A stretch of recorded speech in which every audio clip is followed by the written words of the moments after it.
As a bit of an update, here we at so far. Update. Lawn care, yard work, everything going good. Keeping it going. Like to see it looking nice. And it's so true. Every time I look at the garden and do some stuff, cut grass here, cut. It's like life. Cut it, bring it back. You see what I mean? I'm dirty over here, but sometimes dirty looks good. That means you're working. 6 days to labor, 1 to rest, 7th. God's good. Okay? But sometimes think of something else. Not but that, but something else I'm talking about. Relationships. I think people could be happier just being happy with themselves. Love yourself first before anybody can love you. Be your best friend. Be a good friend to the person you may be interested in or are with right now. You know? Not try to jump into some quick, fancy relationship thinking it's like, oh, it's going to be perfect. Like, some people go on these online dating stuff and, people say, I'll hook up with a friend or something. I'll hook up with somebody who won't hope to be a friend. But when you do meet up, if you do online dating, you should just try to be friends first for a long time. Don't just try to get all seclusive and try to get all huggy-feely, touchy-breathy, and end up in regret later on. Not worth it.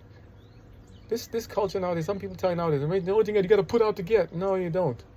And if you're going to put out something, put God first. See a difference. If not, don't put a German Shepherd. That could work. The dog, I mean. Put him first and keep the bad ones away.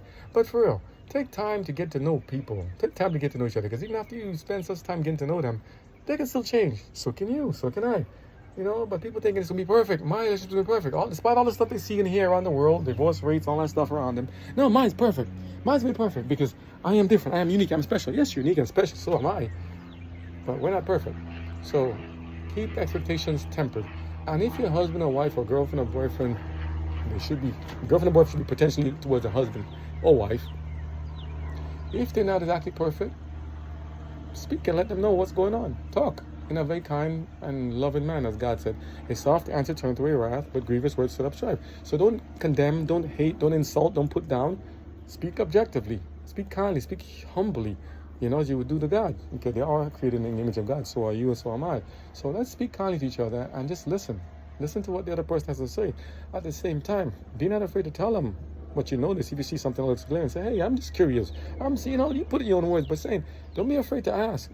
And if you ask and they answer back respectfully, great. If they ask back rudely, that's a hint. If they refuse to answer your questions because they may be inquisitive, but also don't search through people's stuff. Don't go through people's personal belongings, search through their phone, search through their text, search through their stuff. If there's no trust, you really got nothing then.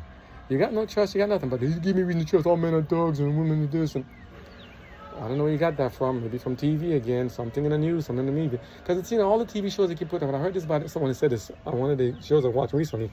Most of the shows they put out, there's always some divorced parents, divorced people here just can't get along. Husband or the wife, one of them with the kids trying to get custodial rights. Or maybe like somebody's cheating on the block, somebody's cheating here, 50 Shades of whatnot. It's always something of a broken relationship. People can't get along. I never see one of a husband and wife, in passionate embrace. I did see one in Deep Horizon with the show there. But then they put the women in some scandalous secrets clothes. But I think that's just to get people to watch.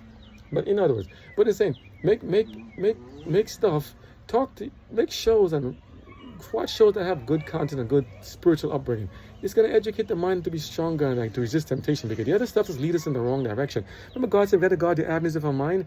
Depending on what you watch, see, hear, touch, smell, taste, can be bad, but it can also be good, depending on what you're looking for and depending on what you are. Because God says what? Many of us, we are lustful of something, then we get enticed. When we get enticed, then we get sinful in our minds and thoughts and in actions. Then we end up dead, because sin will result in death in the end. So what should we be looking for? Look for God, right? So